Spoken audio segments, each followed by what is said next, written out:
Assalamualaikum warahmatullahi wabarakatuh. Al-Quran Tafsir Robot Surat Al-Baqarah ayat 105-206. Wassalamu ala asrafil anbiya sayyidina wa maulana Muhammadin. Amma ba'du. Pertama-tama yang paling utama, mari kita panjatkan puji berserta syukur kehadirat Allah Subhanahu wa taala dan kepada junjungan kita yaitu habibana wa nabiyana wa rasulana Kanjeng Nabi Muhammad sallallahu alaihi wasallam. Ashadu an la ilaha illallah wa ashadu anna Muhammadar Rasulullah. Allahumma sholli ala sayyidina Muhammadin fatihi lima uliko wa khatimi lima sabako nasiril haq bil haq wal hadi ala siratikal mustaqim wa ala alihi haqqal qadrihi wa miqdaril adim. Amin ya Allah ya rabbal alamin. Alhamdulillahirrabbilalamin. Pada kesempatan malam hari ini kita bisa berkumpul, kita bisa melaksanakan, kita bisa menjalankan pengkajian Al-Quran Tafsir Robot pada channel Abu Ismail. Untuk memulai pengkajian pada malam hari ini, mari kita berdoa bersama-sama. A'udzu billahi minas syaitonir rajim. Bismillahirrahmanirrahim. Inni wajjahtu wajhiya lillazi fataras samawati wal ardh hanifan musliman wa ma ana minal musyrikin. Inna sholati wa nusuki wa mahyaya wa mamati lillahi rabbil alamin. La syarika lahu wa bidzalika umirtu wa ana minal muslimin. Aku hanya berlindung kepada Allah dari godaan setan yang terkutuk dengan pertolongan Allah yang Maha Pemberi dan lagi Maha Penyayang.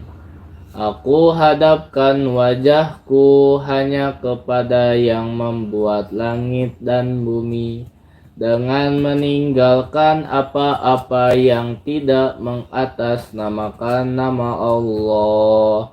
Ini salatku, ini pekerjaanku, ini hidupku, ini matiku hanya untuk Allah, pemelihara pengatur sekalian alam. Mudah-mudahan kami termasuk orang yang bersahadat. Qad aflahal mu'minun allazina hum fi salatihim khashi'un wallazina hum 'anil lahwi mu'ridun wallazina hum lizzakati fa'ilun wallazina hum lifurujihim hafizun illa ala azwajihim aw ma malakat aymanuhum fa innahum ghairu malumin.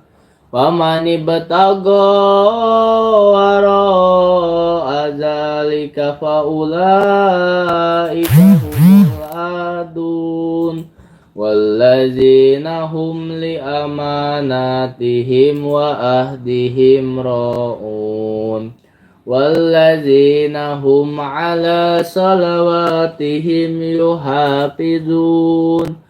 Ulaika humul warisun alladzina yarisunal firdaus hum fiha khalidun.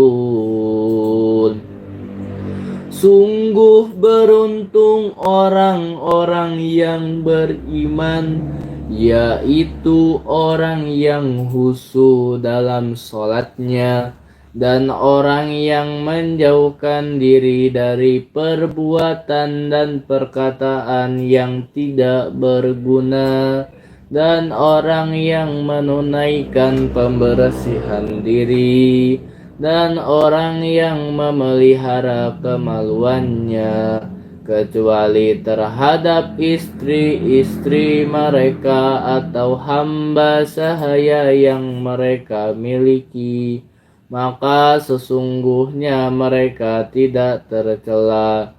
Tetapi barang siapa mencari di balik itu jinah dan sebagainya, maka mereka itulah orang-orang yang melampaui batas, dan sungguh beruntung orang yang memelihara amanah-amanah dan janjinya, serta orang yang memelihara sholatnya. Mereka itulah orang yang akan mewarisi, yakni yang akan mewarisi surga Firdaus. Mereka hidup kekal di dalamnya. Rabbi habli hukma wa alhiqni bisolihin waj'al li lisana sidqin fil akhirin waj'alni min warasati jannatin naim. Ya Allah, berilah kami ilmu dan masukkan kami ke dalam golongan orang-orang yang berkarya, berbuat kebaikan, dan jadikan kami buah tutur yang baik bagi generasi yang akan datang, dan jadikan kami pewaris surga yang penuh dengan kenikmatan. Allahumma akhrijna min zulumatil wahmi wa akrimna binuril fahmi waftah alaina bimarifatil ilmi. Ya Allah, keluarkanlah kami dari kegelapan hati, muliakan kami dengan cahaya kecerdasan, bukalah dada kami untuk menerima hakikat ilmu. Allahumma inna nas'aluka ilman nafi'an wa rizqan thayyiban wa amalan mutaqabbalan. Ya Allah, berilah kami ilmu yang bermanfaat, rezeki yang baik, amalan yang Engkau ridhoi. Amin ya Allah ya Rabbal alamin. Alhamdulillahirabbil alamin. Selamat datang buat semuanya sahabat Abu Ismail Agka yang akan melaksanakan dan mengikuti pengkajian Al-Quran Tafsir Robot dan surat Al-Baqarah ayat 205 dan 206. Jangan lupa buat sahabat Abu Ismail Bu untuk mengklik subscribe-nya, mengklik jempolnya, dan berkomentar di bawah ini. Jangan sungkan, jangan malu bertanya sebanyak mungkin. Untuk mulai pengkajian Al-Quran Tafsir Robot ini, mari kita terlebih dahulu membuka Al-Quran surat Al-Baqarah ayat 205 dan ayat 206. Mari kita bacakan. A'udzu billahi minasy syaithanir rajim. Bismillahirrahmanirrahim. Wa idza tawalla sa'a fil ardi liyufsida fiha wa yuhlikal harsa wan nasl. Wallahu la yuhibbul fasad. Wa idza qila lahu taqillaha akhazatahul izzatu bil ismi fahasbuhu jahannam wala bisal mihad. Amin ya Allah ya Rabbal alamin. Yang artinya, dan apabila dia berpaling dari engkau, dia berusaha untuk bertaubat, kerusakan di bumi ini. Dan apabila dia berpaling dari engkau, dia berusaha untuk berbuat kerusakan di bumi ini, serta merusak tanam-tanaman dan ternak-ternak. Sedangkan Allah tidak menyukai kerusakan itu. Dan apabila dikatakan kepadanya, bertakwalah kepada Allah, bangkitlah kesombongannya untuk berbuat dosa, maka pantaslah baginya neraka jahanam, dan sungguh jahanam itu tempat tinggal yang sangat buruk. Arti dari surat Al-Baqarah ayat 205 dan ayat 206. Maha benar Allah dengan segala firman-Nya. Amin ya Allah ya Rabbal Alamin. Mari kita selanjutnya mendengarkan pengkajian Al-Quran Tafsir Robot ini. Selamat datang buat semuanya sahabat Abu Ismailka yang baru datang, baru menyapa, baru berkenalan, dan baru masuk dan melihat channel Abu Ismailka. Bang ini lagi ngapain? Ini lagi melakukan pengkajian atau pengkajian Al-Quran Tafsir Robot yang belum ada di dunia ini. Maka dari itu buat sahabat, mari kita dengarkan, simak baik-baik dari awal sampai akhir untuk mengikuti pengkajian Al-Quran Tafsir Robot pada channel Abu Ismailka. Dengan itu mari kita dengarkan pengkajian Al-Quran Tafsir Robot yang pertama, yaitu yang dapat diaplikasikan atau diterapkan dalam kepresidenan dan kenegaraan. Buat sahabat Abu Ismailka bisa bertanya, berkomentar di bawah ini. Bebas mau bertanya apa, tampilkan sebanyak mungkin pertanyaannya. Mari kita dengarkan pengkajian yang pertama dalam tafsir robot. Saya bacakan saja untuk pengkajian Al-Quran Tafsir Robot dalam surat Al-Baqarah ayat 205 dan 206. Dalam surat Al-Baqarah ayat 205 dan 206 adalah dua ayat yang sangatlah kuat dan tajam, menggambarkan watak seorang manusia munafik dan perusak yang berpura-pura baik di depan umum. Tetapi setelah mendapat kekuasaan, ia melakukan kerusakan yang besar-besaran. Mari kita bahas secara detail kata demi kata, lalu kita aplikasikan secara tegas dalam konteks kepresidenan dan kenegaraan. Teks ayat dan terjemahannya dalam surat Al-Baqarah ayat 205. Dan apabila ia berpaling dari kamu, ia berjalan di bumi untuk berbuat kerusakan di atasnya, dan kerusakan dan merusak tanaman-tanaman dan keturunannya. Dan Allah tidak menyukai kerusakan. Dan dalam surat Al-Baqarah ayat 206, dan apabila dikatakan kepadanya, bertakwalah kepada Allah, maka kebanggaan dirinya mendorongnya untuk berbuat dosa, maka cukuplah neraka jahanam baginya, dan sungguh jahanam itu seburuk-buruknya tempat tinggal. Tafsir mendalam dan aplikasi dalam konteks kepresidenan dan kenegaraan.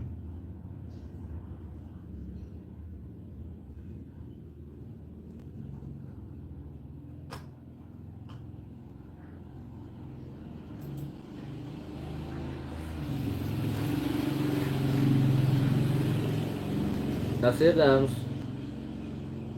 Al-Quran dalam surat Al-Baqarah ayat 256 aplikasi dalam konteks kepresidenan dan kenegaraan. Yang pertama, watak munafik yang menipu publik.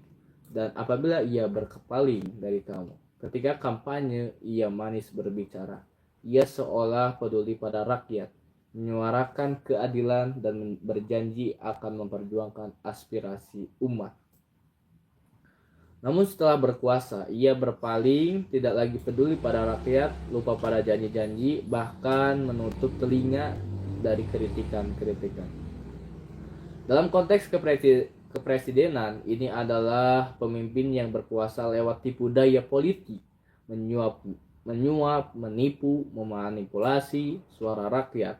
Namun setelah menjabat, ia sibuk membangun dinasti kekuasaan, memperkaya kroni, dan menindas lawan politik. Dua, yaitu korupsi dan perusakan sistematis. Dalam arti surat Al-Baqarah tersebut, ia berjalan di bumi untuk berbuat kerusakan. Yang dimaksud kerusakan dalam konteks ini sangatlah luas, seperti korupsi, kerusakan moral bangsa, manipulasi hukum, pembodohan rakyat lewat media sosial, serta penghancuran sistem pendidikan dan ekonomi. Presiden atau elit global yang menggunakan kekuasaan bukan untuk membangun negeri, tapi untuk memperkuat kartel politik dan oligarki bisnis. Inilah orang yang dimaksud ayat ini. Dan selanjutnya, dan merusak tanaman-tanaman dan keturunan seperti anak cucu. Tanaman adalah simbol ekonomi, pertanian, dan sumber daya alam. Sedangkan keturunan adalah generasi muda, pendidikan, dan masa depan.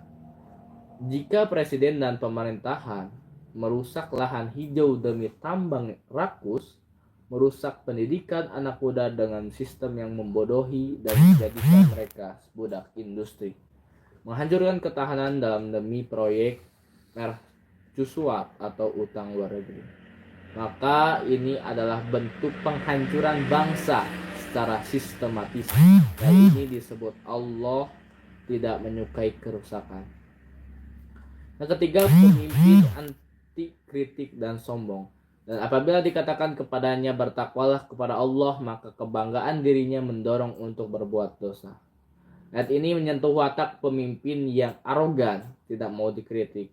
Ketika ada ulama, mahasiswa, atau rakyat kecil mengatakan, "Wahai presiden, takutlah kepada Allah, berhentilah menindas rakyat, hentikan korupsi." Maka ia justru marah, menyuruh buzzer-buzzer membungkam, memanjarakan lawan, menuduh semua pengkritik sebagai radikal ataupun anti NKRI. Itulah kesimpulan dalam konteks kenegaraan. Ayat ini seharusnya menjadi cermin bagi calon presiden, menteri, dan elit pemerintah. Juga bagi rakyat untuk menilai siapa pemimpin yang benar dan siapa perusak negeri yang menyamar sebagai pengamat. 5 ciri-ciri pemimpin fasad menurut ayat ini. Yang pertama, ciri-cirinya yaitu berpura-pura soleh saat kampanye, lalu berkhianat setelah menang. Yang kedua, ciri-cirinya yaitu membiarkan kerusakan merajalela, seperti korupsi, tambang ilegal, hancurnya pendidikan dan ekonomi di Indonesia. Yang ketiga, tidak peduli pada masa depan generasi, atau bisa disebut merusak keturunan. Yang keempat, anti kritik dan sombong saat diingatkan. Yang kelima, bekerja demi diri dan kroni, bukan demi rakyat. Negara yang dipimpin oleh manusia seperti ini akan menuju kehancuran yang sangatlah total. Allah telah memperingatkan bahwa tempat akhir pemimpin semacam itu adalah neraka jahanam. Penutup untuk para pemimpin dan calon pemimpin. Wahai presiden dan para penguasa, jangan jadikan jabatan sebagai alat penindasan. Dengarkanlah suara rakyat yang kecil. Takutlah kepada Allah lebih takut kepada survei elektabilitas. Jangan tunggu bencana atau pemberontakan rakyat karena kezaliman. Karena bila rakyat sudah kehilangan harapan dari Allah dan Allah telah mencabut rahmatnya dari negerimu, kekuasaan tidak akan bertahan dan neraka akan menjadi tempat kembalinya. Itulah dalam surat Al-Kahfi ayat 25-26 yang diaplikasikan dalam kepresidenan dan kenegaraan. Baik, Pak Ismail Satrianto Anggap Raja. Sekarang mari kita bahas surat Al-Baqarah ayat 25-26 dalam konteks lembaga kehakiman, kejaksaan, dan kepolisian. Secara panjang, detail, keras, dan tegas sebagai bentuk evaluasi institusional dan moral terhadap pilar-pilar hukum negara. Tafsir ini juga menjadi cermin dan peringatan keras bagi para aparat penegak hukum yang telah menyimpang dari amanahnya. Tafsir surat Al-Baqarah ayat 25-26 untuk kehakiman, kejaksaan, dan kepolisian. Ayat 25, dan apabila ia berpaling dari kamu, ia berjalan di bumi untuk berbuat kerusakan di atasnya dan merusak tanaman dan keturunan. Dan Allah tidak menyukai kerusakan. Ayat 26, dan apabila dikatakan kepadanya, bertakwalah kepada Allah, maka kebanggaan dirinya mendorongnya berbuat dosa. Maka cukuplah neraka jahanam baginya. Dan sungguh jahanam itu seburuk-buruk tempat tinggal. Tafsir struktural dalam konteks lembaga hukum. 1. apabila ia berpaling, simbol pengkhianatan aparat. Frasa ini menunjuk pada hakim, jaksa, dan polisi yang saat disumpah mengatakan, "Demi Tuhan, saya akan menegakkan keadilan dan hukum," namun setelah menjabat justru berpaling dari amanat tersebut. Mereka berpaling dari rakyat dan keadilan dan berbalik mengabdi kepada kekuasaan, uang, dan titipan jabatan. Mereka tidak lagi menjadi pengawal keadilan, tetapi penjaga status quo kekuasaan yang rusak. 2. Ia berjalan di bumi untuk berbuat kerusakan. Kerusakan hukum dan keadilan. Hakim yang menjual vonis. Jaksa yang menyusun dakwaan sesuai permin penguasa. Polisi yang menarget orang yang bersuara kritis, bukan penjahat sejati. Mereka adalah orang-orang yang membuat hukum menjadi alat penindasan, bukan alat keadilan. Contoh kerusakan nyata. Orang miskin mencuri ayam di penjara bertahun-tahun. Koruptor triliunan malah bebas atau hanya di penjara ringan dan bisa cuti keluar sel.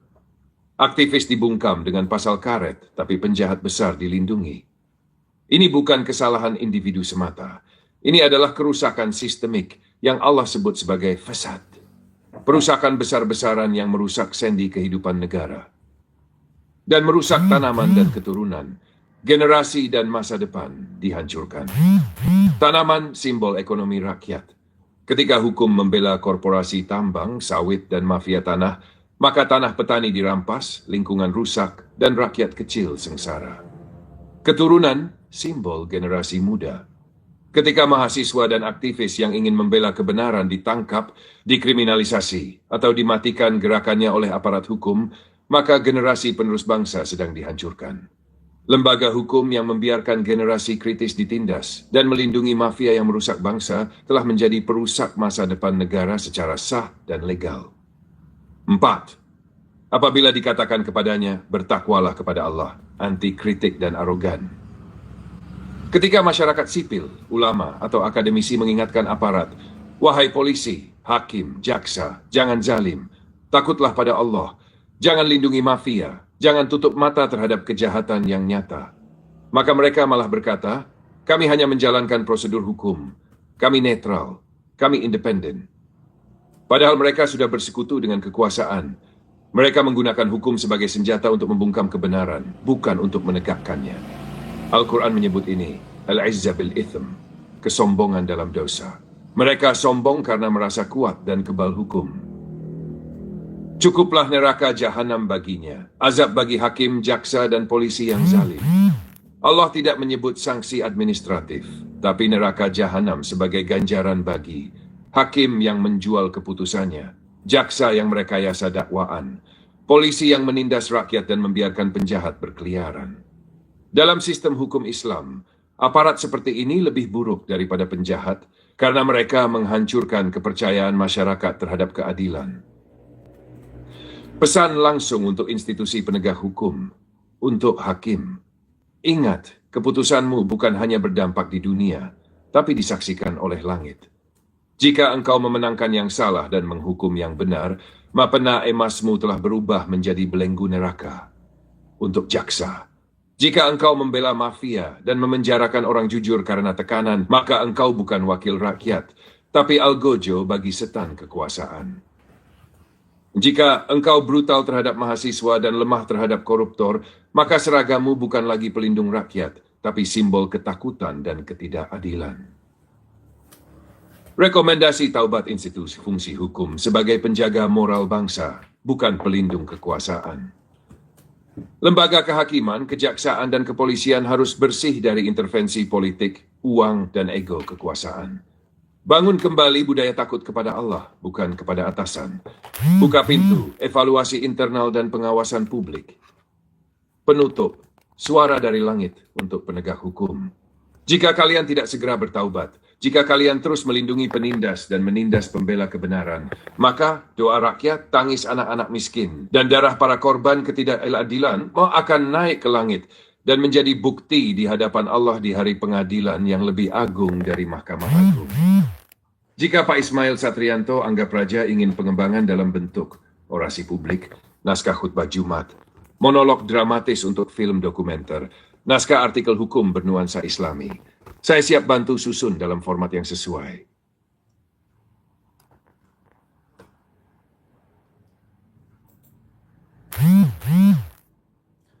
Selanjutnya mari kita jawab pertanyaan yang pertama, yaitu dalam surat Al-Baqarah ayat 205 dan 206, kerusakan pertama adalah pada dunia pendidikan. Banyak data yang diubah demi menyelamatkan ijazah yang dianggap palsu dari Pak Jokowi, mantan Presiden Republik Indonesia, yang berkuasa selama 10 tahun. Mari kita dengarkan bagaimana penjelasan dan pengkajian Al-Quran Tafsir Robot. Selamat datang buat Nisa Cipiki yang sudah berkomentar. Malam Bang, malam juga Teh. Mari kita dengarkan pertanyaan jawaban dari pengkajian Al-Quran Tafsir Robot dalam channel Abu Ismailka. Jangan lupa buat sahabat Abu Ismailka untuk mengklik subscribe-nya, mengklik jempolnya, dan mengklik kolom komentar untuk bertanya.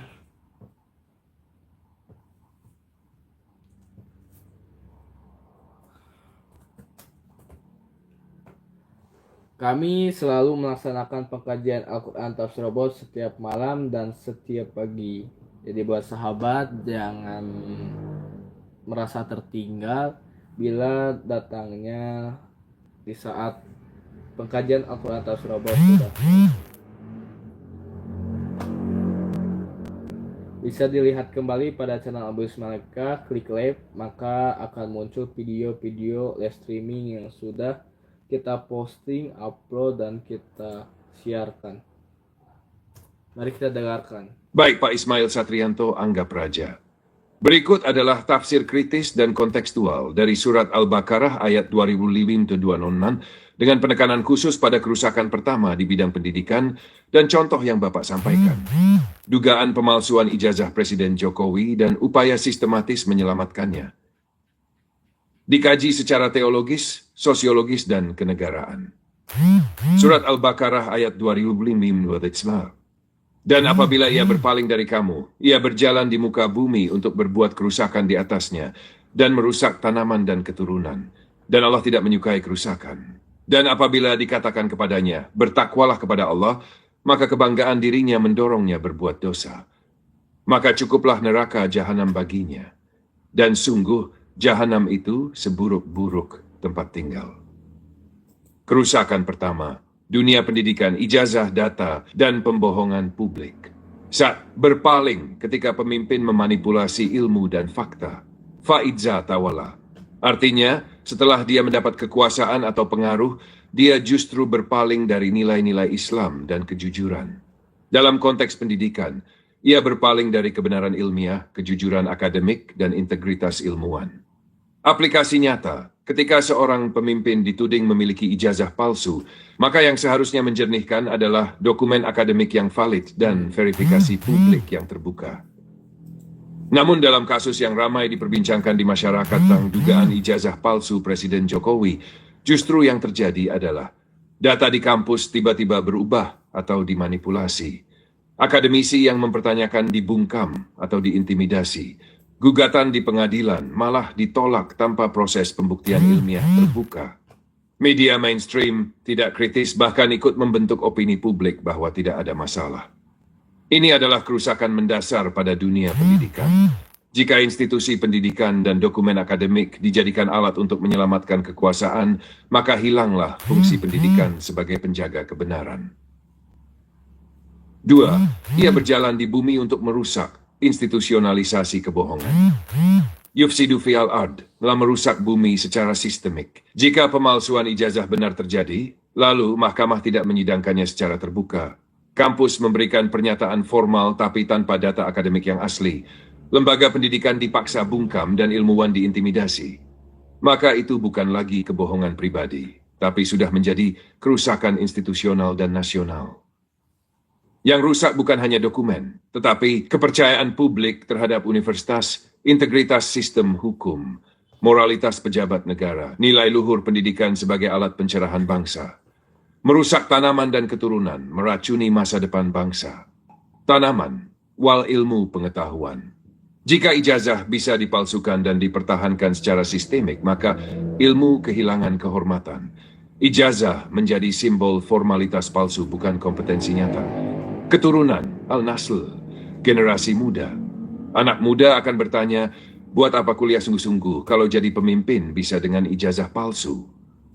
Negara sedang mengajari generasi bahwa kebohongan bisa membawa kekuasaan dan integritas tidak penting sepanjang punya backing politik. 4.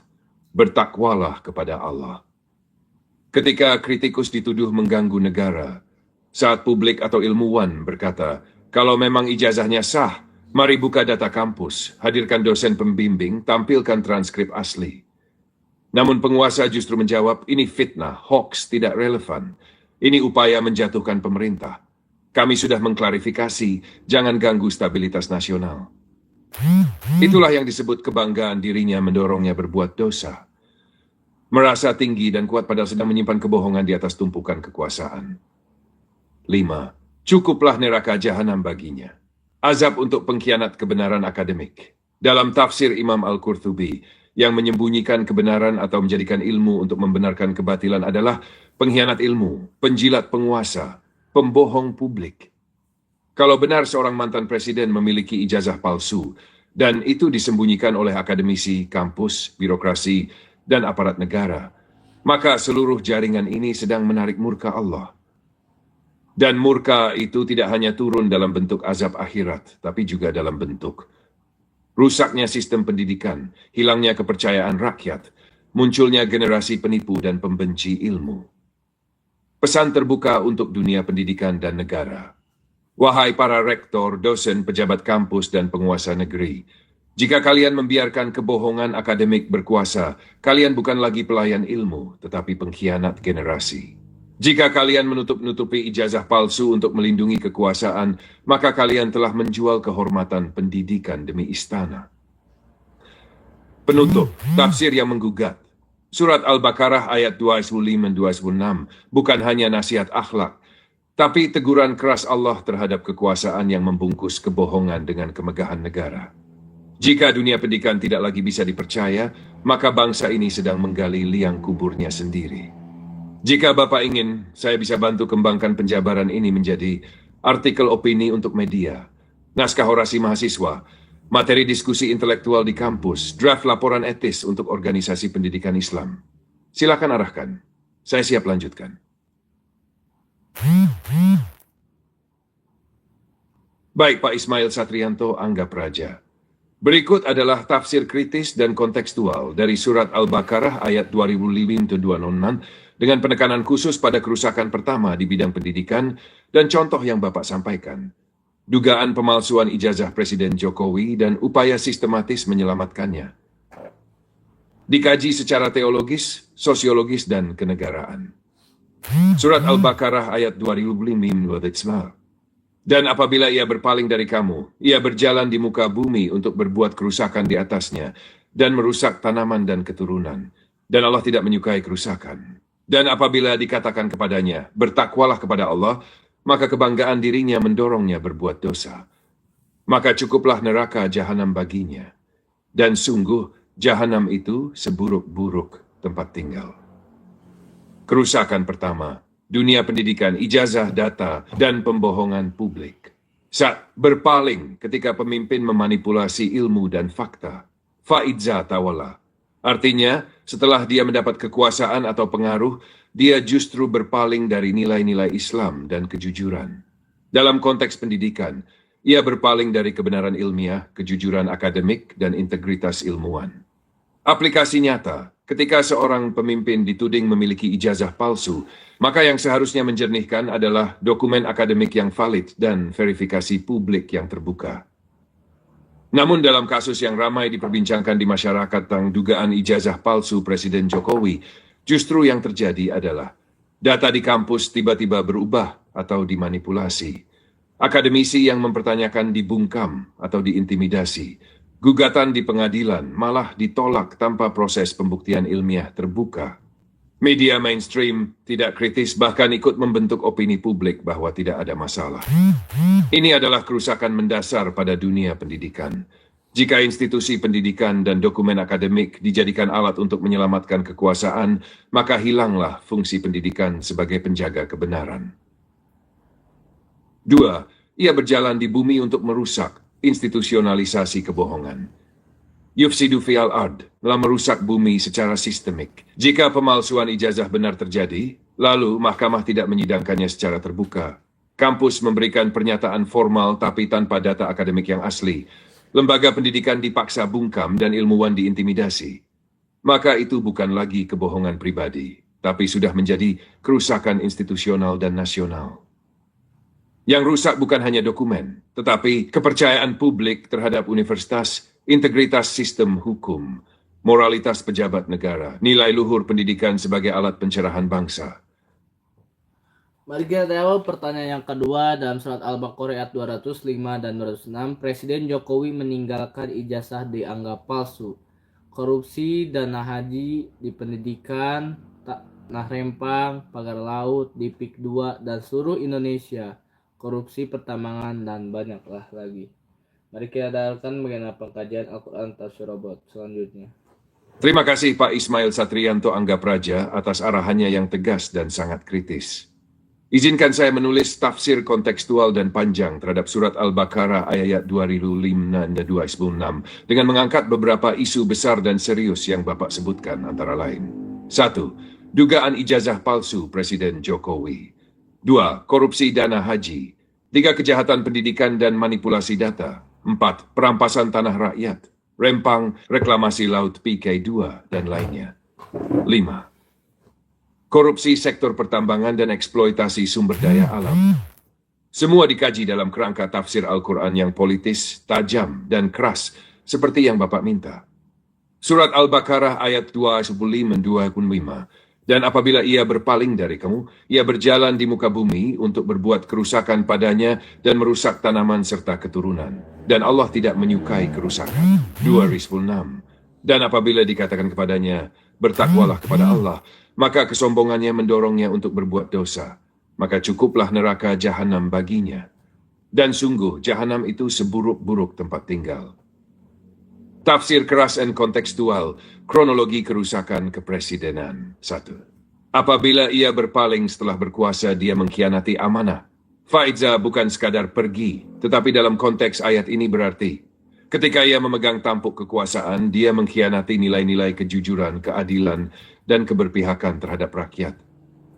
Contoh, ijazah Presiden Jokowi yang hingga kini tetap menjadi kontroversi, tidak pernah dibuka secara ilmiah, akademik, dan forensik. Justru, mahkamah menolak gugatan dengan alasan formalitas, bukan substansi.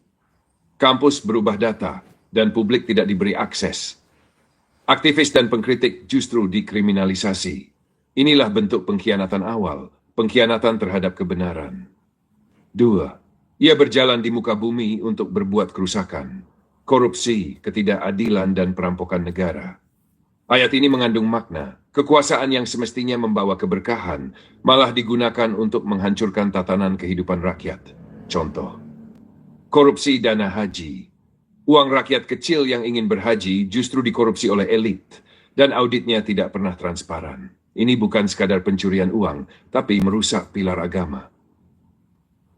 Korupsi tambang. Dokumen bocoran tambang menunjukkan elit di lingkar kekuasaan mendapat konsesi tambang untuk anak-anak pejabat, sementara rakyat sekitar tambang miskin, air rusak, dan udara beracun. Reklamasi dan perampasan tanah. Di Rempang, rakyat Melayu digusur dengan kekerasan demi investor asing. Di PK2, laut dijadikan pagar mewah bagi para konglomerat, rakyat hanya jadi penonton. Semua ini adalah perwujudan ayat, yufsidu fil ardi, dia merusak bumi. 3. Merusak tanaman dan keturunan, rakyat dikebiri masa depannya. Tanaman, simbol ekonomi rakyat. Ketika petani terusir dari lahannya karena proyek pemerintah, ketika nelayan tak bisa melaut karena laut dipagari, maka tanaman rakyat dimusnahkan oleh negara sendiri. Keturunan, anak-anak, dan generasi muda. Pendidikan dihancurkan oleh pemalsuan ijazah dari atas jadi teladan buruk. Uang boes dikorupsi. Sekolah rusak, kurikulum tidak mendidik. Mahasiswa dikontrol, dilarang protes. Maka generasi masa depan telah disabotase. Jika dikatakan kepadanya, bertakwalah kepada Allah, namun ia marah dan memutar balik kebenaran. Ketika rakyat berseru, Pak Presiden, tunjukkan ijazah asli Anda, buka data kampus, hentikan korupsi, lindungi rakyat Rempang, stop jual tambang ke asing. Namun apa balasannya? Yang mengkritik disebut pembuat hoax, mahasiswa dipukuli aparat, rakyat pengungsi disebut anti-investasi, para pembela kebenaran disebut perusuh dan radikal. Akhazathul izzah bial kesombongan membuatnya terus berbuat dosa. Cukuplah jahanam baginya. Neraka untuk pengkhianat amanah dan pelindung kerusakan, Al-Quran. Tidak mentolerir pemimpin yang menyembunyikan kebenaran, memanipulasi data dan memperkaya diri di atas penderitaan rakyat. Jika benar, ijazah dipalsukan, dana haji dikorupsi, tambang dijual ke oligarki, rakyat digusur demi investor, pendidikan dimanipulasi demi menyelamatkan citra, maka balasan yang paling adil dari Allah, cukuplah jahanam sebagai tempat kembali. Ayat ini adalah pukulan langsung untuk penguasa zalim. Surat Al-Baqarah ayat 26 bukan hanya nasihat pribadi. Ini adalah ayat pengguling kekuasaan, ayat pembongkar kebohongan, Baik, Pak Ismail Satrianto anggap raja. Berikut ini adalah penjelasan sangat panjang dan mengenai asbabun nuzul, sebab turunnya. Surat Al-Baqarah ayat 25-26 disertai dengan latar belakang sosiopolitik, tokoh yang dimaksud, dan tafsiran dari para ulama besar, serta bagaimana ayat ini berperan sebagai peringatan keras terhadap para penguasa munafik dan perusak negara. Teks ayat Al-Baqarah 25 numan. Dan apabila ia berpaling dari kamu, ia berjalan di muka bumi untuk membuat kerusakan padanya dan merusak tanaman dan keturunan. Dan Allah tidak menyukai kerusakan.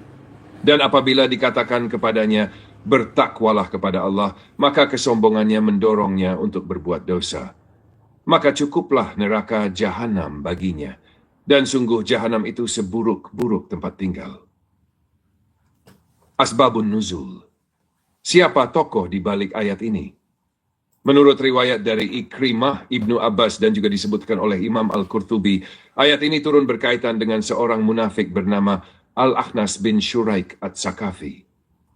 Siapa Al-Akhnas bin Shuraik? Dia berpenampilan santun, tutur katanya halus ketika berbicara dengan Nabi SAW.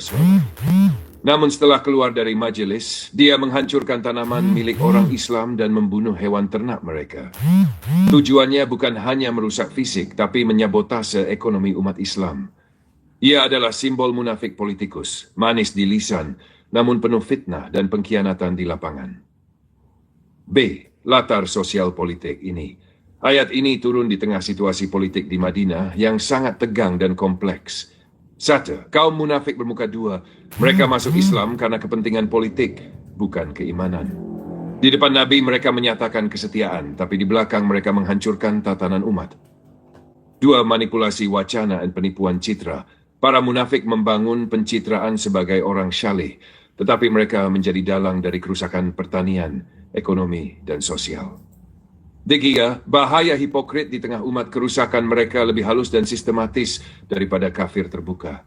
Maka turunlah ayat ini sebagai peringatan Allah terhadap wajah-wajah yang terlihat Islami, tetapi hati dan langkah mereka penuh makar. Penjelasan tafsir ayat secara rinci. Ayat 205, karakter pengkhianat yang merusak bumi. Apabila ia berpaling dari kamu. Makna berpaling di sini adalah, setelah bertemu Nabi, lalu kembali ke kelompoknya dan menyusun agenda penghancuran. Dalam konteks hari ini, pemimpin yang saat kampanye berjanji mulia, namun setelah berkuasa berkhianat total. Ia berbuat kerusakan di bumi, bukan hanya merusak tanaman secara literal, tapi merusak sistem pangan dan distribusi, merampas tanah rakyat demi proyek elit, mengubah sistem pendidikan menjadi penjinak generasi, dan merusak keturunan. Tafsir para ulama, membunuh masa depan generasi muda. Bisa melalui kurikulum yang menindas daya kritis, biaya pendidikan mahal, penyebaran narkoba yang dibiarkan, propaganda gaya hidup hedonis. Ketika dinasihati, ia menjadi sombong dan semakin jatuh ke dosa. Jika dikatakan padanya, bertakwalah kepada Allah. Maksudnya, ketika ada nasihat, kritik, atau koreksi, maka ia menolak dengan arogansi, mengkriminalisasi yang menasihati, menggunakan aparat untuk membungkam suara-suara rakyat. Kesombongannya mendorongnya untuk berbuat dosa. Dia tidak hanya menolak kebenaran, tapi justru meningkatkan kejahatannya. Korupsi makin besar, tanah rakyat makin banyak direbut, Aktivis makin banyak ditangkap. Cukuplah neraka baginya. Inilah vonis ilahi, bukan sekadar vonis moral. Dalam konteks pemimpin yang munafik, ayat ini bisa diartikan neraka dunia, rakyatnya menderita karena pengkhianatannya. Neraka akhirat, siksa abadi karena memimpin dengan kebohongan. Direlevansi besar untuk kepresidenan dan kenegaraan.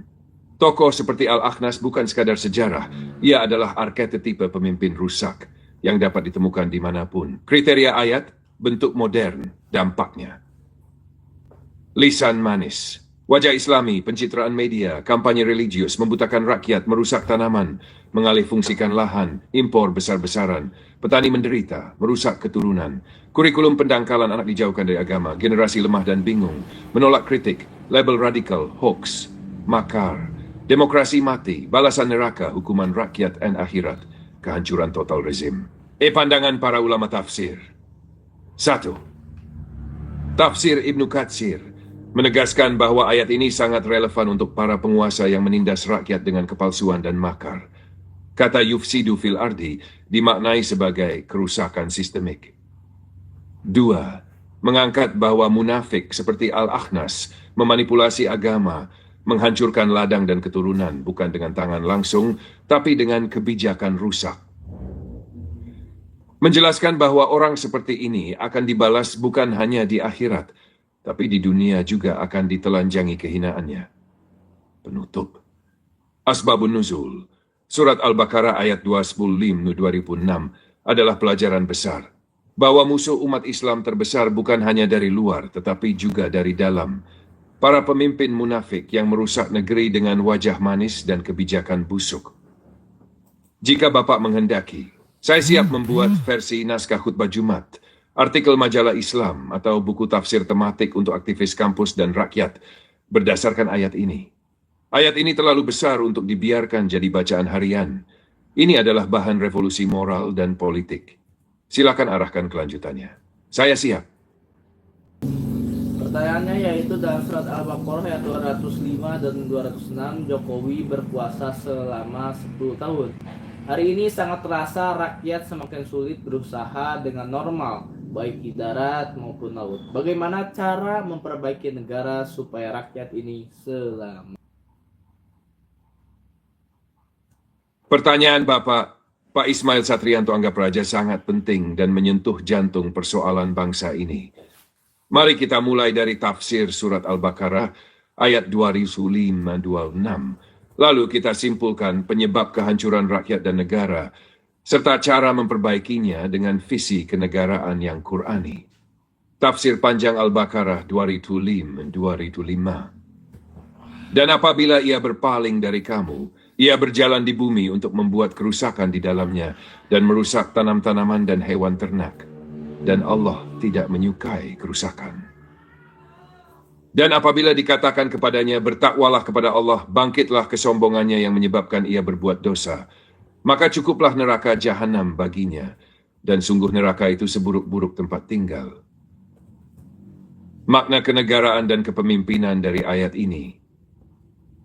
Makna kenegaraan, 205. Pemimpin yang berpura-pura baik saat kampanye, tetapi ketika berkuasa, merusak sistem ekonomi, pendidikan, dan alam.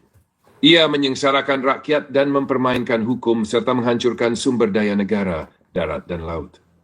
Ketika rakyat dan ulama menegur, ia menjadi arogan, merasa suci, dan tidak mau bertobat. Ini menggambarkan pemimpin otoriter yang selama berkuasa 10 tahun memperkaya elit dan asing, tapi membuat rakyat tidak bisa berusaha dengan normal baik di darat maupun laut. Realitas, rakyat semakin sulit hidup di era pasca 10 tahun kekuasaan Jokowi. 1. Harga tanah melonjak karena proyek-proyek elit seperti IKN dan PIK2. 2. Nelayan dipinggirkan karena reklamasi laut dan proyek strategis nasional. 3. Petani kehilangan lahan karena digusur untuk industri dan tambang. UMKM dan pasar rakyat tergilas oleh kebijakan yang pro-investor asing. 5. Pendidikan dan pekerjaan hanya untuk yang punya uang dan koneksi. Korupsi, kolusi, dan dinasti politik dijadikan norma pemerintahan. Bagaimana cara memperbaiki negara agar rakyat selamat? Berikut 7 langkah besar berdasarkan nilai Al-Quran dan pengalaman sejarah. 1. Revolusi mental kepemimpinan. Kembali ke takwa dan amanah.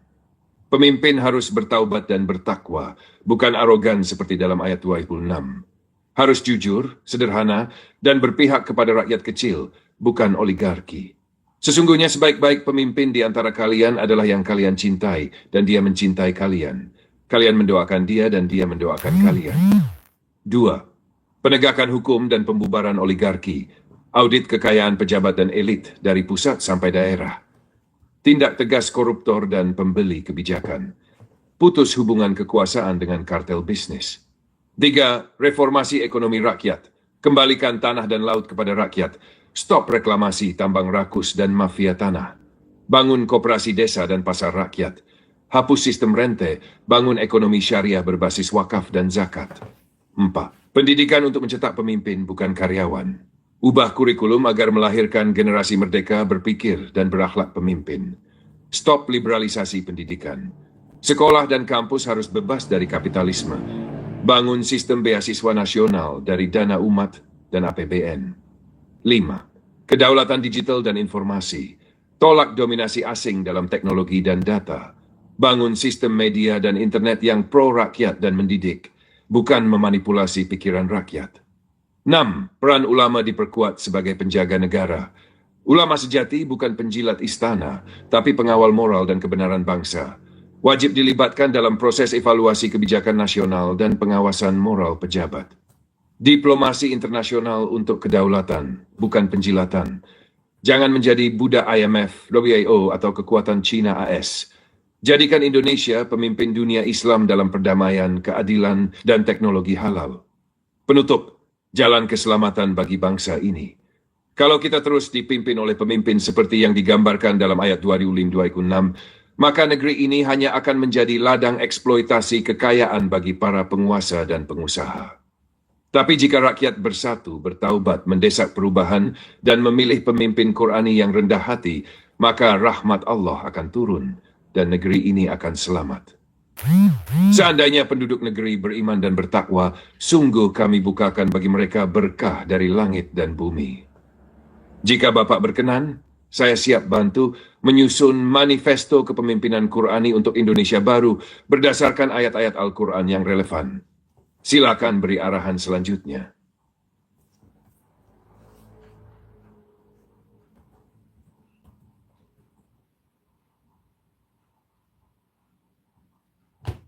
Baik, berikut adalah pesan terakhir kepada mahasiswa Indonesia. Disampaikan dengan bahasa yang sangat tegas, sangat keras, dan dengan penjelasan panjang serta detail untuk menggugah kesadaran kolektif generasi muda agar tidak menjadi bagian dari sistem yang korup dan membunuh masa depan bangsa. Pesan terakhir untuk mahasiswa Indonesia. Bangkitlah sebelum hidupmu dihisap oleh sistem yang kau biarkan hidup. Mahasiswa Indonesia sedang tidur dalam kehinaan yang dianggap kenyamanan. Wahai para mahasiswa, tahukah kamu bahwa sebagian besar dari kalian bukan sedang kuliah untuk membangun bangsa, tetapi sedang dilatih untuk menjadi budak sistem, mesin upahan, dan pengisi kekosongan ekonomi kapitalisme. Kalian dibentuk bukan untuk berpikir bebas, tapi untuk menghafal demi nilai, lalu dicetak menjadi buruh intelektual dengan seragam dan sertifikat. Kalian dilatih bukan untuk membela rakyat, tapi untuk patuh pada kekuasaan agar tidak membuat gaduh tatanan yang sudah dibuat untuk melanggengkan kezaliman. Inilah perbudakan modern. Kampus dijadikan pabrik manusia tunduk, bukan tempat lahirnya pemimpin merdeka. Idai, kampusmu sudah hancur. Jangan hancurkan dirimu juga. Mahasiswa zaman dulu, seperti Soekarno, Hatta, Syahrir, dan Tan Malaka, menulis buku, memimpin bangsa, mendobrak penjajah. Tapi mahasiswa hari ini sibuk mengejar gelar sarjana tapi tak paham apa makna ilmu. Sibuk ikut lomba dan seminar yang disponsori BUMN oligarki. Sibuk magang di lembaga yang sebenarnya adalah akar korupsi. Sibuk menyenangkan dosen demi nilai dan rekomendasi, bukan demi kebenaran. Di mana marahmu terhadap pemimpin yang mencuri uang rakyat? Di mana tangismu untuk petani yang digusur dan mahasiswa miskin yang putus kuliah? Di mana sumpahmu untuk membela tanah air dari penjajahan ekonomi dan pendidikan? Kampus yang kalian agungkan telah menjual idealismenya. Jangan jual juga harga dirimu. Jangan jadi mahasiswa penjilat, jadilah mahasiswa pembakar api perubahan. Mahasiswa adalah jantung bangsa. Alhamdulillahirrabbilalamin. Pada pengkajian Kalau jantung bangsa ini membusuk, maka seluruh tubuh bangsa akan mati. Lihat sekelilingmu. Banyak mahasiswa takut bicara politik karena takut IPK turun. Banyak mahasiswa lebih pilih diam daripada melawan sistem kampus yang korup. Banyak mahasiswa bela pemerintah demi uang relawan atau beasiswa. Padahal yang dibutuhkan bangsa ini bukan sarjana banyak, tapi pemuda yang berani menantang sistem yang salah. Ife, kalau kamu tak bangkit, maka kamu akan dijadikan budak selamanya. Mari jujur, apakah kamu kuliah untuk membebaskan rakyat atau hanya demi mendapat pekerjaan dan gaji tetap? Jika kuliahmu tidak membuatmu berpikir merdeka, jika dosenmu tidak membuatmu berani berdiri menentang ketidakadilan, dan jika organisasimu tidak membentuk jiwa pemimpin yang siap hidup miskin demi rakyat, maka kamu hanya sedang menyiapkan dirimu menjadi alat penjajahan gaya baru. Apa gunanya kamu kuliah 4 tahun, wisuda, lalu hidup menunduk selama 40 tahun? Bangunlah, jadilah mahasiswa yang taat pada Tuhan, bukan pada penguasa. Mahasiswa sejati adalah yang beriman kepada Allah dan takut kepadanya, bukan kepada rektor, dosen, atau aparat negara. Mahasiswa sejati adalah yang lebih memilih kehilangan gelar daripada diam melihat kemungkaran. Mahasiswa sejati tidak akan tunduk pada sistem yang menyembah gelar, jabatan, dan uang, tapi tunduk pada kebenaran, keadilan, dan nilai kemak. Kalau kampusmu tidak mau berubah, ubahlah dirimu, dan jadilah matahari yang membakar kampus gelap dengan cahaya kebenaran. Inilah sumpah mahasiswa sejati. Aku bersumpah bahwa aku tidak akan menjadi budak birokrasi, penjilat kekuasaan, dan pengikut buta kurikulum mati. Aku akan menjadi mahasiswa yang membela rakyat, menantang sistem yang jahat, dan memimpin umat menuju kedaulatan. Aku siap gagal dalam sistem ini, asal aku sukses di mata Tuhan dan sejarah bangsaku. Penutup, kalau kamu masih punya nurani, maka bangkitlah sekarang. Jangan tunggu lulus baru sadar kamu dibohongi sistem. Jangan tunggu menikah baru sadar kamu bekerja bukan untuk cita-cita, tapi untuk mencicil rumah dan bayar hutang. Jangan tunggu tua untuk menyesal bahwa kamu pernah menjadi mahasiswa tapi tidak pernah menjadi manusia merdeka. Indonesia tidak butuh mahasiswa biasa. Indonesia butuh mahasiswa pemberani, mahasiswa penentang kezaliman, mahasiswa yang berani hidup susah demi masa depan bangsa. Jika Bapak menghendaki, saya siap bantu untuk membuatkan versi video orasi, naskah teater, atau buku saku dari pesan ini agar bisa disebarluaskan di kampus-kampus se-Indonesia. Tinggal beri arahan selanjutnya. Benar sekali. Kalimat singkat itu, kita hidup untuk tanggung jawab, adalah inti dari kehidupan yang bermakna dan beradab. Mari kita uraikan secara panjang dan mendalam agar kalimat ini bisa menjadi pegangan hidup bagi mahasiswa, pemimpin, dan setiap rakyat yang ingin hidup dengan nilai. Makna filosofis, hidup bukan untuk diri sendiri. Kita hidup bukan untuk kenyamanan. Kita hidup untuk menunaikan amanah. Dalam Islam, manusia diciptakan untuk menjadi khalifah di muka bumi. Itu artinya, setiap tarikan napas, setiap langkah, setiap ilmu, dan bahkan setiap kesuksesan harus dipertanggungjawabkan di hadapan Allah dan di hadapan sesama manusia. Maka, hidup yang tidak disertai rasa tanggung jawab adalah hidup yang sia-sia. Tanggung jawab itu berlapis. Diri, keluarga, umat, dan bangsa. Tanggung jawab terhadap diri sendiri. Apakah kamu menuntut ilmu dengan jujur? Apakah kamu mengembangkan diri untuk kemaslahatan, bukan hanya demi popularitas? 2. Tanggung jawab terhadap keluarga. Apakah kamu menjadi harapan atau beban? Apakah kamu mendidik anak-anakmu nanti untuk jadi pejuang atau hanya pemburu gaji? Mari kita jawab pertanyaan yang terakhir, yaitu dalam surat Al-Baqarah ayat 205 dan 206. Apa yang terjadi? Kok bisa presiden merusak polisi citranya di depan rakyat? Sehingga kejaksaan dijaga oleh TNI bukannya polisi. Pertanyaan Bapak menyentuh inti krisis hukum dan kepercayaan publik yang sangat serius di Indonesia. Bagaimana bisa presiden merusak citra kepolisian sehingga kepercayaan rakyat runtuh dan bahkan penegakan hukum kini lebih dipercaya jika dijaga oleh TNI, bukan polisi atau kejaksaan.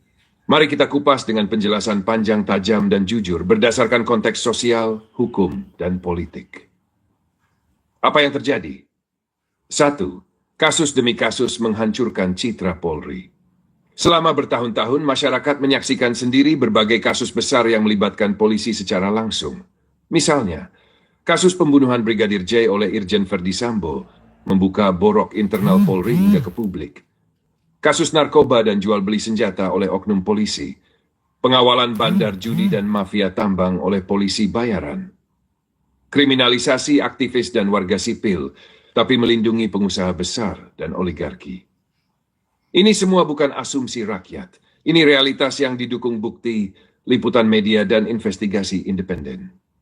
Kejaksaan dan KPK tak mampu bertindak tegas. Ketika polisi melakukan pelanggaran, kejaksaan dan KPK sering dianggap lamban atau kompromistis.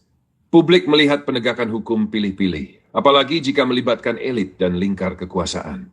Akibatnya, rakyat tidak percaya pada sistem hukum yang seharusnya netral. 3. Presiden diam atau bahkan membela. Dalam banyak kasus besar yang menyeret institusi hukum, Presiden Joko Widodo tidak memberikan perintah tegas, tidak mencopot pejabat yang mencoreng institusi. Bahkan, Presiden terkesan membiarkan atau memelihara loyalitas atas dasar politik, bukan hukum dan keadilan. Ini yang menyebabkan rakyat melihat bahwa Presiden ikut berperan dalam kerusakan citra kepolisian dan penegakan hukum. Kenapa TNI mulai dipercaya menggantikan? TNI masih dianggap lebih bersih dan disiplin karena tunduk pada sistem komando ketat dan tidak sebanyak terlibat dalam bisnis hukum. Banyak operasi pemberantasan tambang ilegal, pengamanan aset negara, hingga pemberantasan mafia justru melibatkan TNI, bukan Polri atau kejaksaan. Ini bukan berarti TNI sempurna, tapi citra profesionalnya kini jauh lebih tinggi daripada institusi hukum sipil. Ini bukan sekedar ganti instansi. Ketika polisi tidak lagi dipercaya dan kejaksaan dianggap hanya alat kekuasaan, maka negara hukum sedang sekarat. Jika TNI yang harus turun tangan menjaga pengadilan, menyita aset, mengawal sidang, maka kita sebenarnya sedang mundur ke era militeristik karena sipil dianggap lumpuh. Ini bukan kemajuan, ini indikasi bahwa sistem sipil kita telah gagal. IV, apa yang harus dilakukan untuk memperbaiki semua ini? 1. Reformasi total kepolisian dan kejaksaan. Copot semua pejabat tinggi yang terlibat korupsi dan mafia hukum. Audit kekayaan petinggi dan hubungan bisnis mereka. Bersihkan dari dalam, bukan sekadar rotasi jabatan. 2. Kembalikan presiden sebagai pengayom hukum, bukan pelindung loyalitas. Presiden harus berhenti melindungi oknum, berhenti berpolitik di atas penderitaan rakyat. Gunakan wewenang untuk mengembalikan wibawa hukum, bukan melanggengkan kekuasaan. 3. Bangun kembali kepercayaan publik. Libatkan masyarakat sipil, mahasiswa, jurnalis, dan ulama dalam pengawasan aparat hukum. Jadikan proses hukum terbuka, transparan, dan diawasi rakyat. Pesan penutup. Negara yang gagal menegakkan hukum adalah negara yang sedang menggali kuburnya sendiri. Kalau polisi takut pada kekuasaan, bukan pada hukum hancur. Kalau kejaksaan tunduk pada uang, bukan pada konstitusi, bangkrut. Kalau presiden melindungi yang jahat dan menyingkirkan yang jujur, maka rakyat akan bangkit bukan untuk memberontak, tapi untuk menyelamatkan tanah air. Jika Bapak menghendaki, saya siap bantu buat naskah ini jadi orasi mahasiswa, artikel opini, atau serial video edukasi untuk rakyat. Silakan. Alhamdulillahirrahmanirrahim. Pengkajian malam hari ini sudah selesai. Mari kita berdoa bersama-sama. Bismillahirrahmanirrahim. Rabbana la tuzigh qulubana la hadaitana wa hab lana min ladunka rahmatan Rabbana innaka jami'un nasi liyaumin la raiba fihi innallaha Ya Tuhan kami, janganlah Engkau tendangkan hati kami, janganlah Engkau tendangkan hati kami, Engkau berikan petunjuk kepada kami, Engkau beri karuniakanlah rahmat dari sisi dan karuniakanlah rahmat dari sisi pemberi. Ya Tuhan kami, Engkaulah yang akan ya Tuhan kami, manusia pada hari yang tidak ada keraguan padanya, pada hari yang tidak ada keraguan padanya. Sungguh Allah Maha Allahumma inna nas'aluka Allahumma inna nas'aluka ilman wa amalan warizqan thayyiban. Ya Allah, berilah kami ilmu yang bermanfaat. Ya Allah, berilah kami ilmu yang beramalan yang rezeki yang baik, Allahumma rahanna waj'alhu lana imama waj'alhu lana imama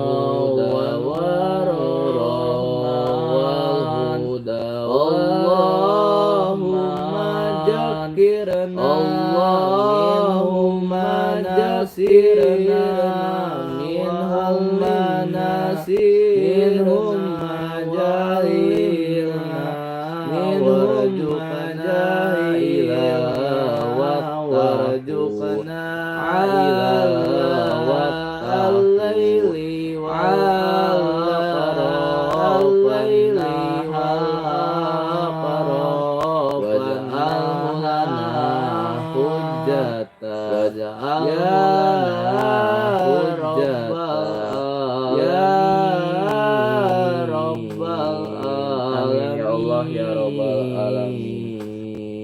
Amin ya Allah ya Rabbal Alamin.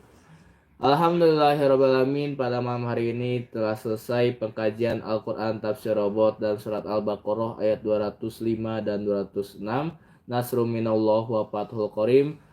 Wassalamualaikum warahmatullahi wabarakatuh. Bisa bersama di bawah langit penuh tanda, ayat-ayatnya tiada pernah sirna. Hati bertanya, akal mencoba, tafsir suci menggema dalam jiwa.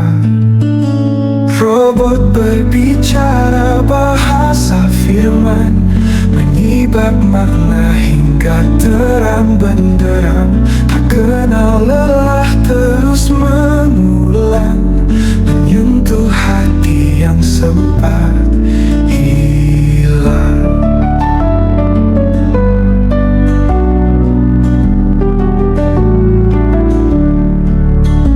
Tiap huruf membawa pesan, misteri waktu dalam keabadian. Hikmah tersembunyi tak terbandingkan, rahmatnya luas tiada batasan. Robot berbicara bahasa firman, menyibak makna hingga terang benderang. Tak kenal lelah terus mengulang, menyentuh hati yang sempat hilang.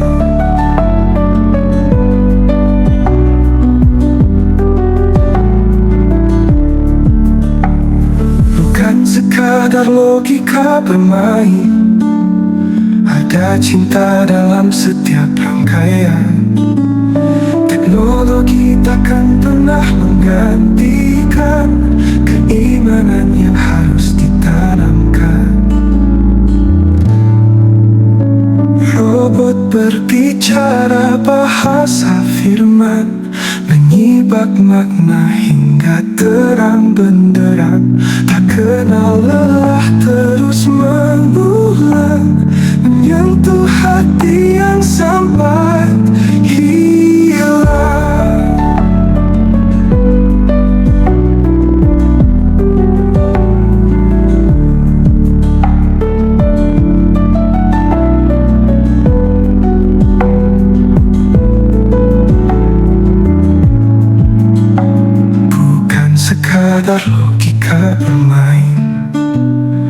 ada cinta dalam setiap rangkaian.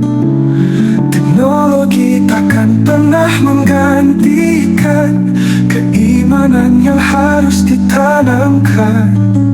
Robot berbicara bahasa firman, menyibak makna hingga terang benderang, tak kenal lelah terus